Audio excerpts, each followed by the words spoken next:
Hai Gorgeous, welcome to my place. Terima kasih sudah mengklik video ini. Nggak pakai lama, watch.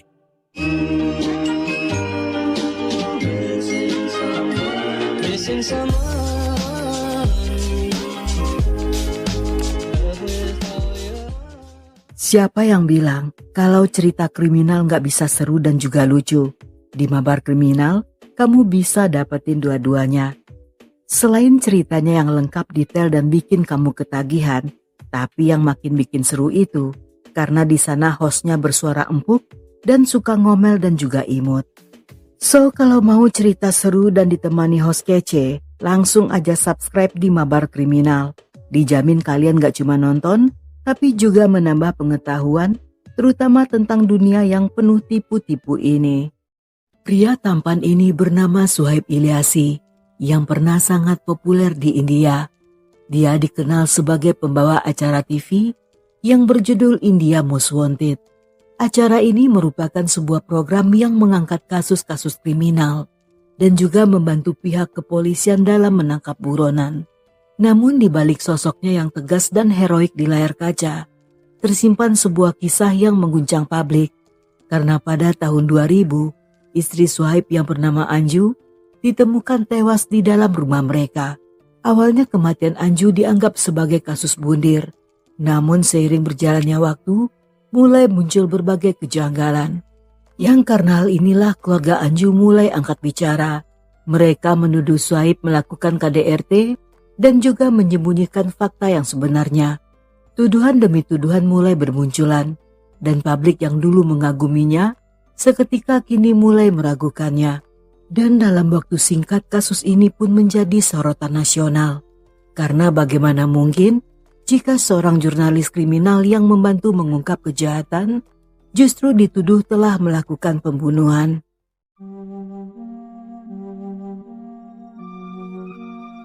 Pada November 1989 di Delhi, India, Suhaib bertemu dengan Anju Singh, seorang peneliti sekaligus kepala Departemen Metalurgi di Jamia Millia Islamia.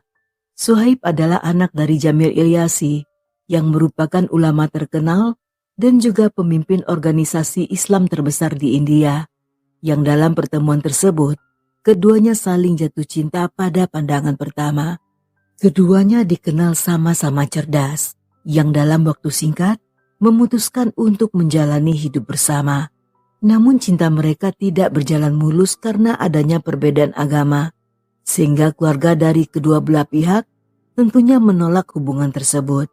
Tetapi seperti yang biasanya terjadi pada orang yang dimabuk asmara, apapun yang terjadi, keduanya telah berjanji untuk tetap bersama. Melihat tekad pasangan ini, keluarga yang awalnya menolak pada akhirnya harus mengalah, karena mereka menyadari bahwa menentang hanya akan membuat mereka kehilangan anak-anaknya. Dan dengan hati mendua, kedua keluarga pada akhirnya menerima keadaan tersebut. Setelah berpacaran selama 4 tahun, Suhaib dan Anju pun resmi menikah. Yang setelahnya mereka tinggal di London sebelum akhirnya kembali ke India tepat pada Oktober 1994. Saat berada di India, mereka pun menetap di rumah keluarga Suhaib dan menjalani kehidupan yang sangat penuh kebahagiaan. Selama tinggal di Pondok Mertua Indah, Anju tidak mengalami kesulitan dengan keluarga Suhaib. Dalam waktu singkat, dia bahkan cepat akrab dengan anggota keluarga lain. Sehingga pada akhirnya, hubungan mereka pun semakin erat. Meskipun berasal dari keluarga kaya, Suhaib dan Anju yang mulai menata masa depan, saat itu berencana untuk hidup mandiri. Dan keinginan itu pun semakin kuat setelah kelahiran putri mereka yang diberi nama Alia.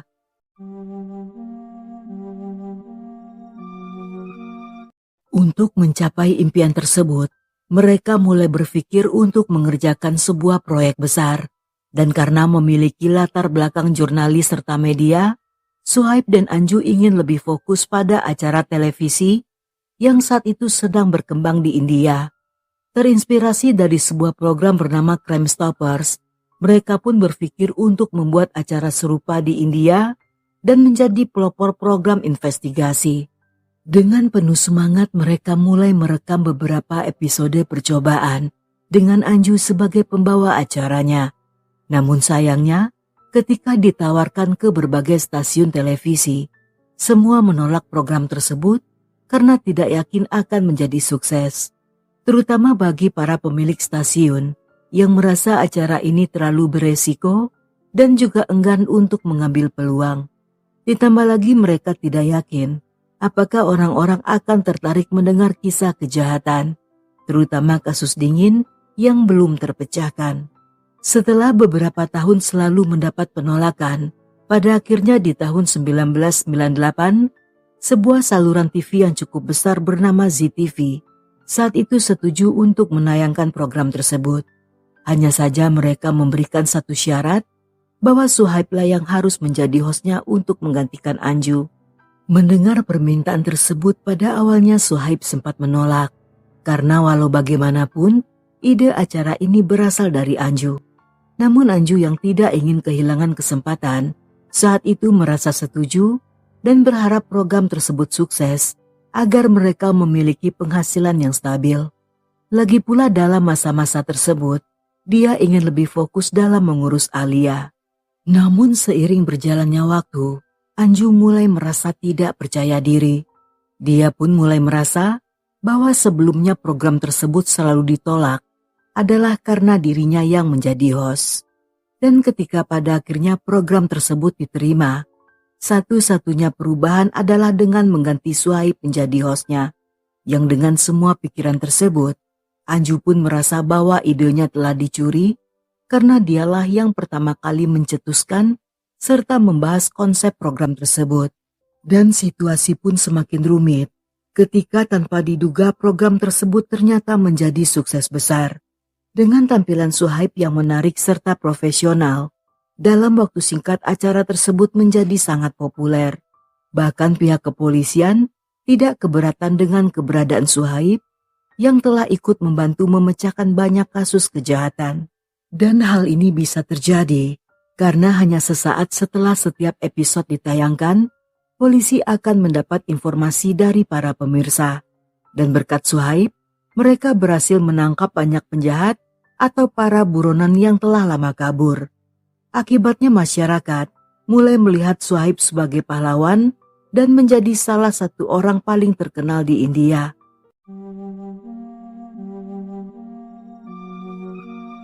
Sebagai seorang publik figur yang sedang naik daun, Suhaib juga mulai memiliki banyak penggemar yang terdiri dari pria maupun wanita. Namun hal ini justru membuat Anju merasa tidak nyaman dan mengalami cemburu hingga ke tingkat yang berlebihan.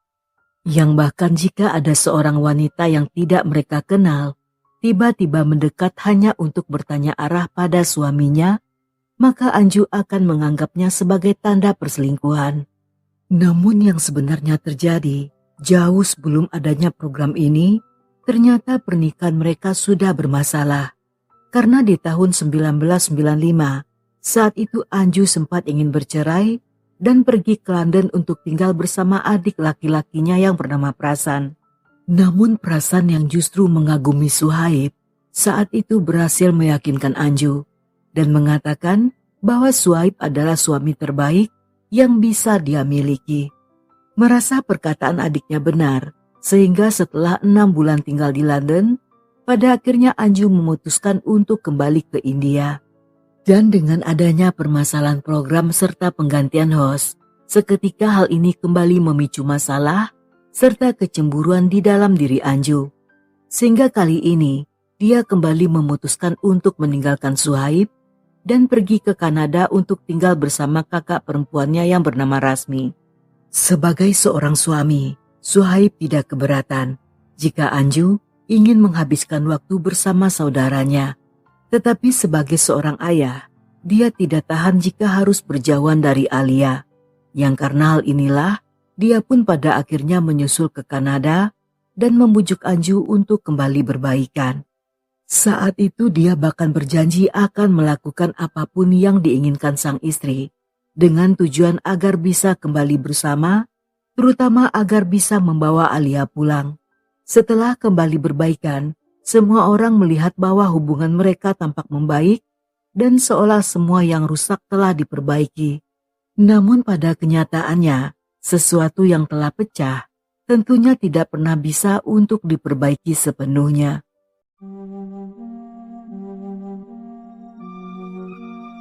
Pada satu hari, saat Suhaib dan Alia sedang berada di kantor, dia kedatangan seorang penggemar fanatik sebut saja bernama Z.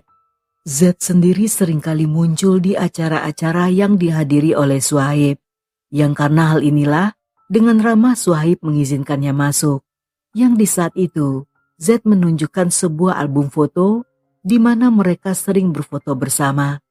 Setelah berbicara beberapa waktu, dia pun mengajak Suhaib serta Alia untuk makan siang bersama. Saat berada di restoran, Z memberi Suhaib hadiah berupa sebuah kalung yang mahal.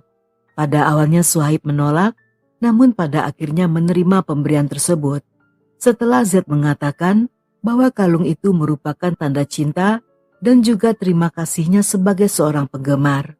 Saat pulang ke rumah dan menceritakan hal tersebut pada Anju, suasana seketika berubah tegang karena Anju menuduh bahwa Z adalah seorang wanita.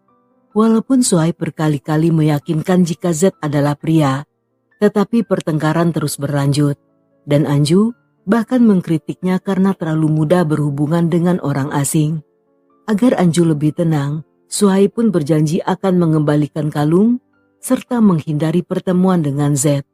Beberapa hari kemudian, mereka pun pindah ke sebuah apartemen baru. Namun saat sedang merapikan barang-barang, Anju menemukan sebuah paket mencurigakan dan meminta Suhaib untuk membukanya. Namun setelah paket terbuka, seketika mereka sangat kaget karena di dalam kotak tersebut berisi kalung yang telah dikembalikan kepada Z. Tetapi saat itu, kalung tersebut berlumuran darah yang tidak diketahui apakah itu darah milik Z ataukah darah milik orang lain. Melihat kondisi kalung tersebut, Anju merasa hal ini seperti sebuah ancaman. Dengan marah dia mengatakan bahwa Z bukanlah seorang penggemar, melainkan seorang penguntit yang mentalnya tidak stabil. Dengan tegas dia mengingatkan agar Suhaib tidak pernah lagi berurusan dengan Z, walaupun hanya untuk sekedar bertegur sapa. Tidak lama setelahnya mereka kembali dikagetkan ketika telepon di apartemen tersebut berdering. Yang saat diangkat, Anju mendengar suara seorang wanita yang mengaku sebagai istri dari Z. Dia sangat marah dan menuduh Suhaib sebagai penyebab penderitaan suaminya, di mana Z kini terbaring lemas dan dia menolak makan serta minum, serta juga menolak untuk pergi bekerja. Mendengar hal ini Anju pun menjadi syok, karena dia tidak menduga bagaimana orang lain bisa mengetahui alamat serta nomor telepon mereka yang baru. Dan karena tidak tahu bagaimana harus menanggapi istri Z, sehingga dia pun menutup telepon dan kembali bertengkar dengan Suhaib. Yang di saat itulah Suhaib pun mulai menyadari bahwa keluarganya sama sekali tidak siap menghadapi resiko menjadi public figure. Dalam masa-masa ini, keberadaan Z pun semakin mencurigakan dan menimbulkan pertanyaan tentang apakah dia benar-benar seorang penjahat atau bahkan seorang pembunuh. Ada kemungkinan jika dia adalah seseorang yang pernah muncul dalam program mereka, atau seseorang yang menyamar, atau bahkan seseorang yang memiliki hubungan dekat dengan orang-orang yang pernah mereka tampilkan di programnya. Hal ini tentunya sangat mengkhawatirkan karena ada banyak orang yang mengetahui lokasi kantornya dan beberapa dari mereka bahkan dengan mudah menemukan tempat tinggalnya. Hingga pada satu waktu ketika Suhaib sedang berjalan di jalanan, entah apa yang terjadi, tiba-tiba ratusan orang mulai mengikutinya, seolah-olah dia sedang memimpin sebuah parade. Dan ketika kerumunan orang menjadi semakin banyak, saat itu polisi segera datang untuk mengawal dan memberikan perlindungan. Bahkan 2 orang polisi juga ditugaskan untuk menjaga dan mengawalnya. Namun di balik semua itu, tidak seorang pun yang menyadari bahwa peristiwa yang akan terjadi selanjutnya akan mengubah hidup Suhaib selamanya.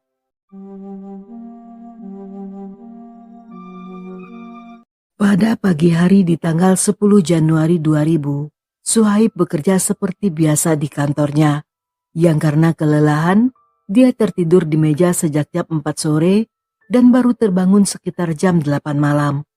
Namun tiba-tiba sekretarisnya membangunkan sambil mengatakan bahwa Anju telah beberapa kali menelpon dan ingin berbicara. Mendengar hal ini, Suhaib pun mencoba menghubungi ke rumah, yang sayangnya tidak ada jawaban. Namun setelah beberapa kali panggilan, pada akhirnya telepon tersebut dijawab oleh sopir mereka, yang memberitahukan bahwa Anju menyuruhnya untuk mengantar Alia ke kantor. Karena saat itu hari sudah larut malam, sehingga Suhaib merasa aneh dengan permintaan tersebut.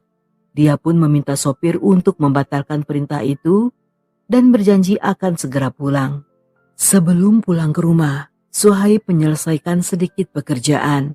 Dia sedang merancang perusahaan baru yang diberi nama Alia Production. Tetapi saat masih fokus bekerja, teleponnya kembali berdering, yang kali ini dari Anju sendiri. Saat itu Anju memberitahukan bahwa dia telah menelpon seseorang bernama Z dan mengatakan bahwa kamu menang dan aku kalah. Kalimat itu membuat Suhaib merasa sangat bingung.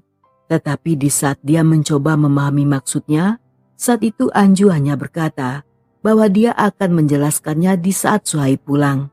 Dan setelahnya, Anju pun menutup telepon. Perkataan yang aneh tersebut membuat Suhaib merasa tidak tenang, karena saat itu mereka sedang baik-baik saja dan dia bahkan sedang menyiapkan pesta ulang tahun Anju yang ke-31. Karena percakapan tadi menimbulkan firasat yang tidak enak, sehingga Suhaib memutuskan untuk segera pulang. Namun saat keluar dari kantor, dia pun merasa sangat kaget melihat sopirnya yang telah tiba bersama Alia. Sang sopir pun meminta maaf dan mengatakan bahwa Anju memaksa agar Alia tetap diantar ke kantor. Sebelum Suhaib sempat mencerna apa yang terjadi, sekretarisnya tiba-tiba memberitahu bahwa Anju baru saja menelpon dan mengatakan jika Suhaib lupa membawa senpinya dari rumah. Mendengar hal ini seketika Suhaib terdiam, karena dia memang tidak pernah membawa senpi saat kemanapun. Sedangkan untuk pengamanan ketika berada di luar rumah, dia akan selalu dijaga oleh para pengawalnya. Suhaib pun mulai menyadari bahwa Anju sedang mengancamnya atau bahkan ingin melakukan bundir. Dia merasa Anju sengaja meminta Alia keluar rumah agar gadis kecil itu tidak melihat apa yang akan terjadi. Dan dengan perasaan gelisah, Suhaib segera naik ke atas mobil dan tiba di rumah sekitar jam 9.30 malam. Saat itu di luar rumah, 2 orang petugas polisi sedang berjaga. Mereka mendengar suara pertengkaran dari dalam, tetapi merasa tidak perlu turun tangan karena sudah terbiasa dengan konflik di rumah itu. Mereka pun tetap duduk di dalam mobil dan hanya memperhatikan di area sekitar. Namun 15 menit kemudian, Anju keluar rumah dengan wajah merah dan mondar-mandir di daerah taman sebelum akhirnya kembali masuk ke dalam rumah.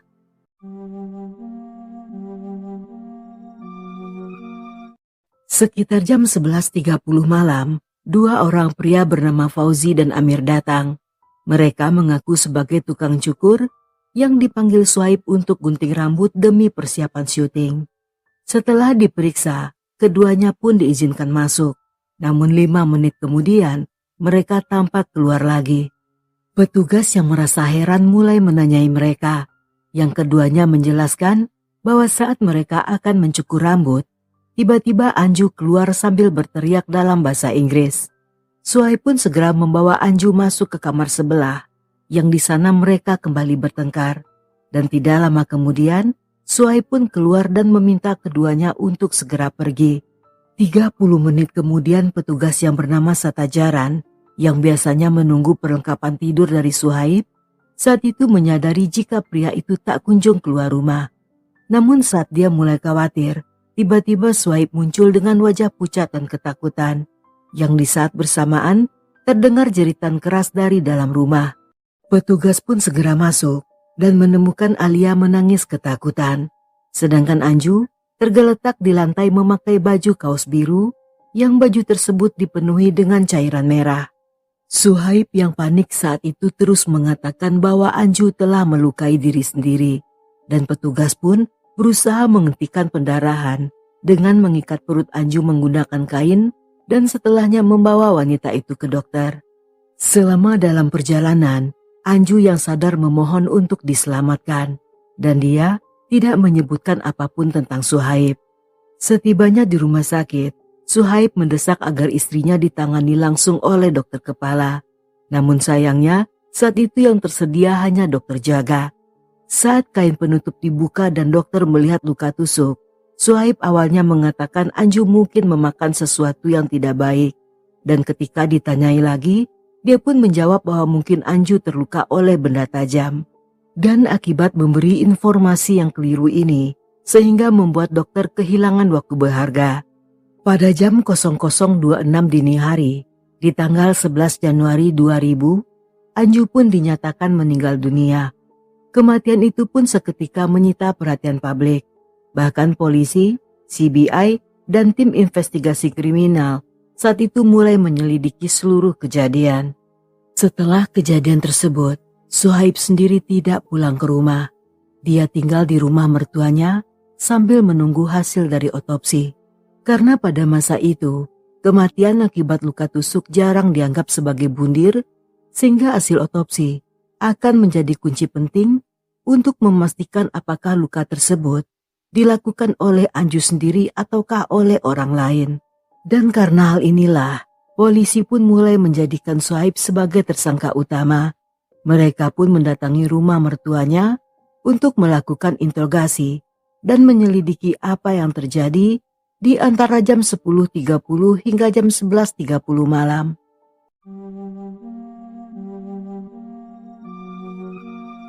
Dalam pemeriksaan, Suhaib pun mulai menceritakan apa yang telah terjadi. Bahwa saat dia di kantor dan ditelepon oleh Anju, dia mendengar suara istrinya yang sangat emosional serta tidak stabil. Saat itu Anju menyebutkan soal senjata dan seseorang bernama Z yang dulunya pernah menguntit Suhaib. Dan karena sangat cemas, Suhaib pun segera pulang ke rumah. Namun setibanya di rumah mereka pun terlibat pertengkaran, di mana Anju menanyakan soal paket berisi 4 botol alkohol yang sebelumnya dikirimkan oleh Z. Dan karena tidak ingin memperkeruh suasana, Suhaib pun mengaku bahwa dia membeli alkohol itu sendiri. Tetapi Anju yang tahu suaminya berbohong, saat itu justru semakin marah dan menuduh Suhaib lebih mencintai Z serta merasa dirinya tidak dihargai. Meskipun saat itu Suhaib berusaha menjelaskan, namun Anju keluar dari rumah dan berjalan-jalan di taman. Yang beberapa saat setelahnya, Suhaib yang mengira Anju sudah tenang, saat itu kembali mencoba untuk berbicara, tetapi sayangnya lagi-lagi mereka bertengkar. Di saat bersamaan ketika Fauzi dan Amir tiba, Suhaib pun meminta pada Anju untuk menunda pembicaraan mereka. Namun saat itu Anju menolak dan kembali bertengkar tepat di hadapan kedua tukang cukur tersebut, serta juga di depan putri mereka Alia.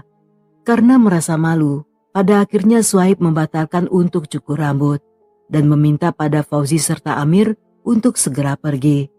Setelah keduanya pergi, Anju pun mulai berteriak dan mengatakan bahwa pernikahan mereka adalah kesalahan, serta menyebut Suhaib sebagai pria pembohong.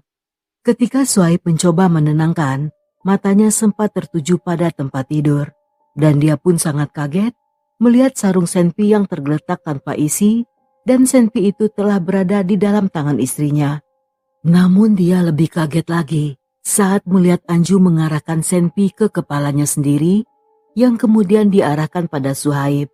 Saat itu dia bertanya, apakah jika dirinya mati, apakah Suhaib akan merawat Alia? Suhaib yang takut istrinya berbuat nekat, saat itu memohon agar Anju menurunkan senpi tersebut. Tetapi alih-alih menuruti permintaan sang suami, Anju terus menuduhnya sebagai pria pembohong. Dalam kekacauan itu, Anju menelpon saudari perempuannya bernama Rita yang tinggal di Amerika. Rita sendiri sangat kaget saat mendapat panggilan telepon di larut malam, terutama ketika mendengar suara Anju yang terdengar aneh. Di tengah-tengah pembicaraan tersebut, tiba-tiba Anju melempar telepon ke arah Suhaib. Suhaib pun mengambil telepon tersebut dan menjelaskan pada Rita bahwa saat itu Anju sedang tidak bisa dikendalikan. Dia pun meminta pada Rita untuk kembali berbicara dan menenangkannya. Rita yang berusaha membantu saat itu segera menghubungi saudari mereka yang bernama Rasmi. Tetapi belum sempat banyak berbicara, saat itu telepon kembali terlempar. Anju yang semakin emosional kembali mengarahkan senpi ke arah dirinya. Suhaib pun mencoba mendekat dan berhasil merebut senpi itu yang kemudian dilemparkannya ke bawah tempat tidur. Setelah memastikan pelurunya telah dikeluarkan, dia pun kembali berusaha menenangkan Anju dan mengajaknya untuk menyelesaikan masalah dengan tenang. Dalam masa-masa itu telepon kembali berdering, yang kali ini dari ayah Anju yang baru saja mendapat laporan dari kedua saudari Anju. Saat itu Suhaib menjawab telepon dengan suara panik dan meminta bantuan sang mertua. Dia mengatakan bahwa Anju bisa menghancurkan segalanya. Sang ayah pun mencoba menenangkan putrinya dan mengatakan bahwa dia sedang dalam perjalanan. Mendengar hal ini Suhaib pun merasa sangat tenang. Dia pun masuk ke kamar Alia dan memeluk putrinya yang masih ketakutan. Tetapi tidak lama setelahnya, dia melihat Anju yang berjalan di lorong dengan membawa sajam dapur di dalam tangannya. Dan saat Suhaib berlari menghampiri, tiba-tiba Anju menikam perut sendiri sebanyak 2 kali. Dan ketika Suhaib mencoba untuk menghentikan, sayangnya semua sudah terlambat karena saat itu Anju telah meninggal dengan sajam yang masih berada di dalam genggamannya.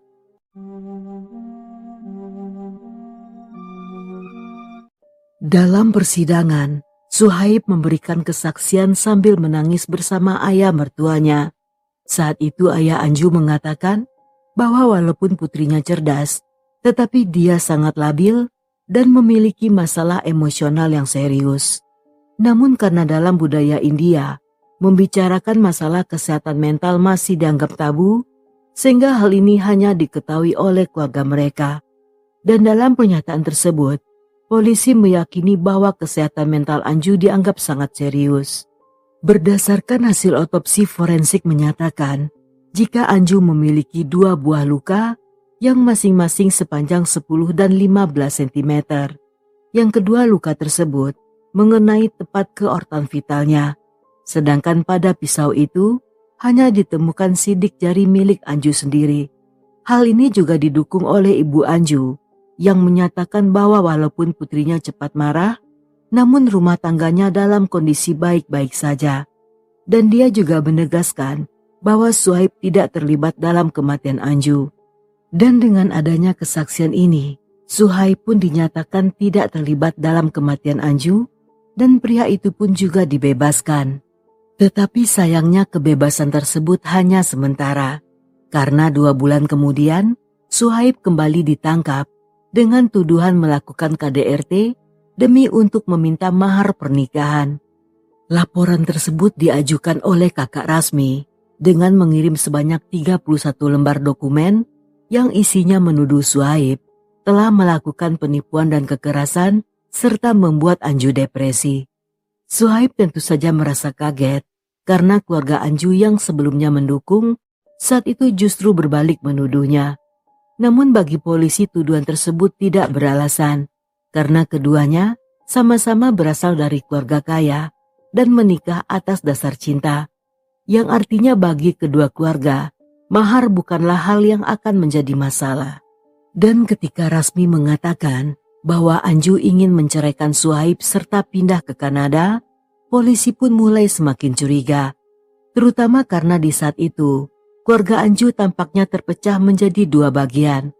Di satu sisi, ayahnya dan Prasan membela Suhaib, sedangkan Rasmi dan Rita terus saja memojokkan Suhaib. Dan dengan terang-terangan, dia mengatakan ingin mengambil hak asuh atas Alia dan membawa bocah kecil itu pindah ke Kanada, yang hal ini tentunya ditentang oleh Suhaib. Dan situasi semakin kacau saat Rasmi dan tim pengacaranya menuduh Suhaiblah yang membunuh Anju. Mereka juga meminta otopsi ulang serta menyerahkan buku harian Anju yang berisi curhatan. Namun di dalam diari tersebut, polisi tidak menemukan adanya bukti bahwa Suhaib telah mengancam atau menyakiti Anju. Untuk memperkuat tuduhan, pengacara Rasmi mengajukan permohonan otopsi kedua, yang hasilnya dinyatakan bahwa luka pada tubuh Anju merupakan luka yang ditimbulkan sendiri dan tidak ada campur tangan dari orang lain. Namun pernyataan tersebut dibantah oleh seorang dokter yang bernama Dr. Gupta, di mana dia menyatakan bahwa posisi dan pola luka tidak sesuai dengan seseorang yang menikam diri sendiri, terutama bagi orang yang menggunakan tangan kanan. Dia berpendapat bahwa ada kemungkinan kasus ini bukanlah bunuh, melainkan kasus pembunuhan. Akibat pernyataan tersebut, kedua saudari Anju pun mulai mengembangkan berbagai tuduhan yang pada akhirnya tidak berhasil, dan Suhaib pun dibebaskan dengan jaminan. Hanya saja sejak saat itu hidupnya berubah drastis, karena citra publiknya telah hancur dan dia juga kehilangan pekerjaan. Tetapi meskipun banyak yang menuduhnya, sang putri Alia tetap berada di sisi sang ayah.